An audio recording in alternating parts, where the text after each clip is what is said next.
On September 11th, 2001, I was a paraprofessional at Notre Dame Academy. I remember our principal at the time coming over the intercom and announcing that plane number 1 hit the Twin Towers. I just remember all of us being in shock, looking at the kids that we had in our classroom and really wondering how we were going to explain that to them. So September 11th, I was already working at the police department. I was in the homicide unit, which at that time was located on the second floor here at headquarters. The unit consisted of about 3 or 4 offices, most of which were kind of joined through doorways. And word spread pretty quickly that morning of an airplane striking one of the buildings up in New York, which prompted somebody to turn on the TV in the back office. So there was a small group of us watching things kind of unfold up in New York. You could see that one of the buildings was on fire, the billowing smoke. And while we're sitting around chatting, kind of speculating what was taking place, watching live, you see the second building get struck.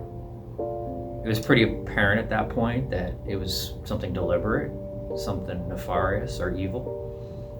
But still there was a lot of uncertainty. Nobody had heard anything yet about the Pentagon or the flight in Pennsylvania. There's probably a big sense of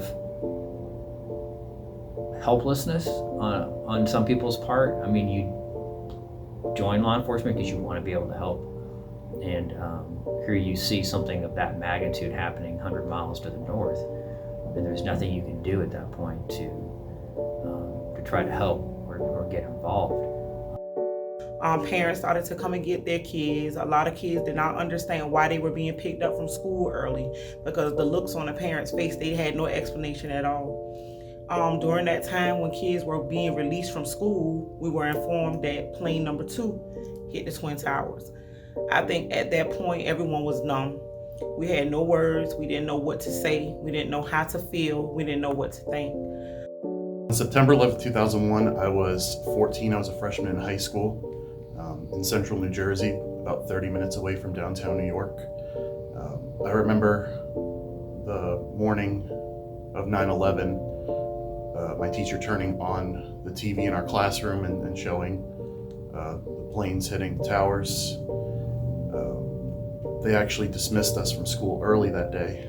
So I remember getting dismissed and being at home and seeing the smoke from my house in New Jersey from ground zero. I was just coming off afternoon shift. I was sleeping. Wife comes in and yells at me, wakes me up.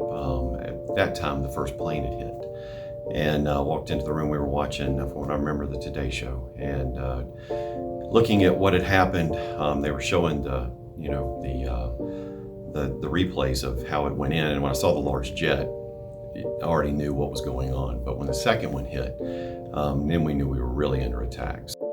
For me, 9/11 was a very emotional yet traumatic experience. When we heard the news of the first tower hitting, the next thing we heard was that the Pentagon had been hit. Immediately, my family went into panic. My grandmother has 2 sisters that work at the Pentagon. We knew one aunt was on a plane actually headed to Vegas, and then the other aunt was at work. Immediately we ran to the TV. We could see them ushering people out.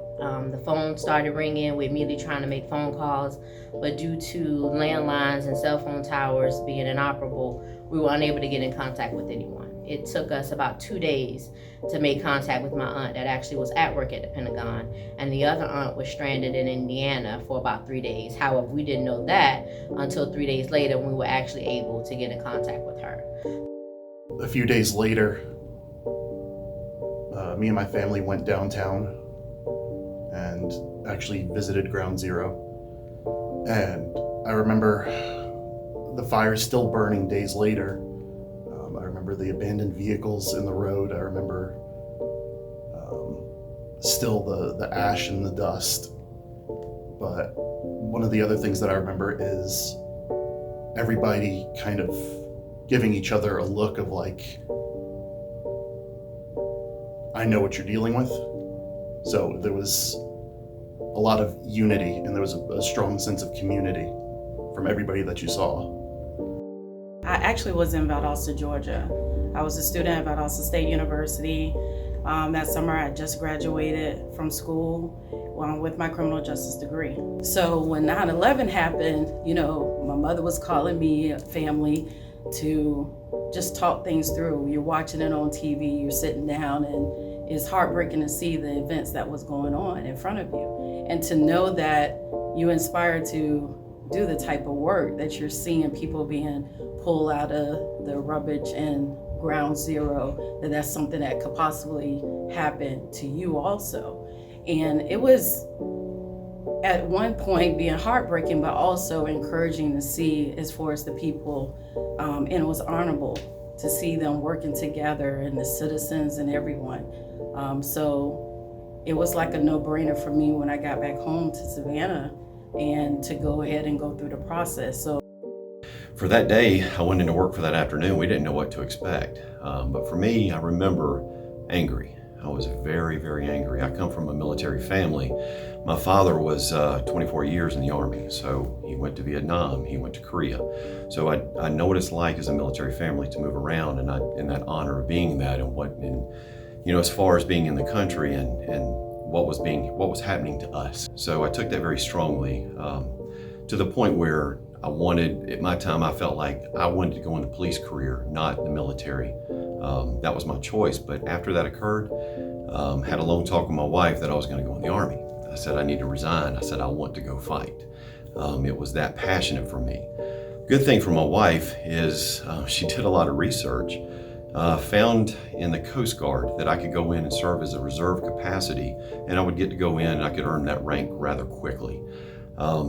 I looked it over, and she said, you can keep your job, but you can still serve your country. And for me, I felt, okay, this is a good opportunity. So I jumped on that, did that, and been in the Coast Guard ever since.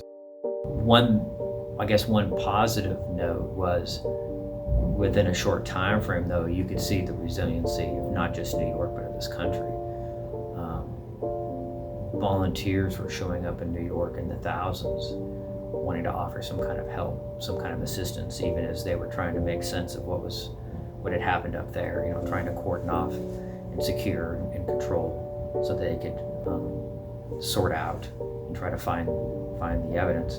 One of the sergeants in the office, John Best, eventually befriended a group of cops up in New York, Port Authority cops, and a small group of us took a trip up there, and they gave us kind of a personal tour of not just Ground Zero and the area around Ground Zero, but they actually took us out to one of the landfills that had been converted into basically a sorting area for the evidence. They were literally having to take dump trucks from Ground Zero out to this site, and there were probably cops in Tyvek suits standing next to these large machines, and the dump trucks would dump the debris from Ground Zero into the machines, and it would sort and sift it, and they stood there for rakes, and I can only imagine what their shift looked like in terms of hours, looking for pieces and parts of airplanes and body parts and other things that might be considered valuable or importance. For me now as a law enforcement officer, looking back on those events, it was heartbreaking and brought tears to your eyes just to watch those families and first responders experience what they did. But now as a law enforcement officer, I know that at any given moment, I would do the same if I had to rescue people in a terroristic event as what we experienced on 9/11. You still think about that day, you still think about as far as the work that was done. Even in a traumatic event, people were still pushing. You saw as far as the love and the care for each other, and in unity in America. So September 11th will be a day I will never forget. I always will remember what I was doing, where I was sitting, probably even remember what I had on. But that day, I grew up a little bit more with learning the history of this country. When you're in the moment, especially that day one, and you're kind of trying to internalize, trying to understand what's going on, one thing that's lost on you, you don't realize it or maybe appreciate it later, is what's unfolding in front of you and how this plays into America's history. whether it's the Space Shuttle Challenger or Pearl Harbor or whatever. It's only years later, and we're now approaching the 20th anniversary of this event, that you really kind of understand the enormity of a piece of American history that you basically witnessed firsthand. Up to that point in time, everything we'd seen was on television. It really kind of struck home the enormity of the situation.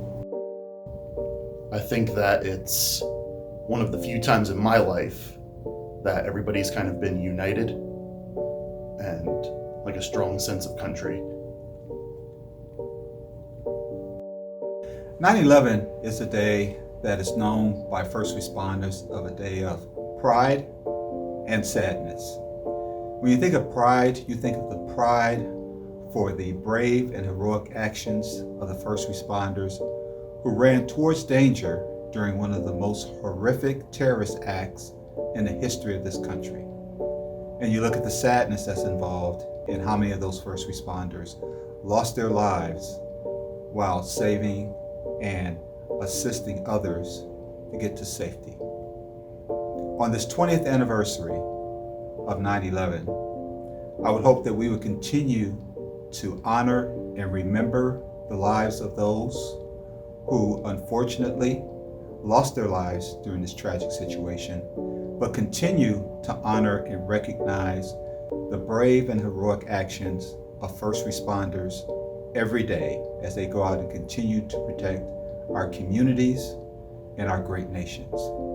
Thank you for everything that you do.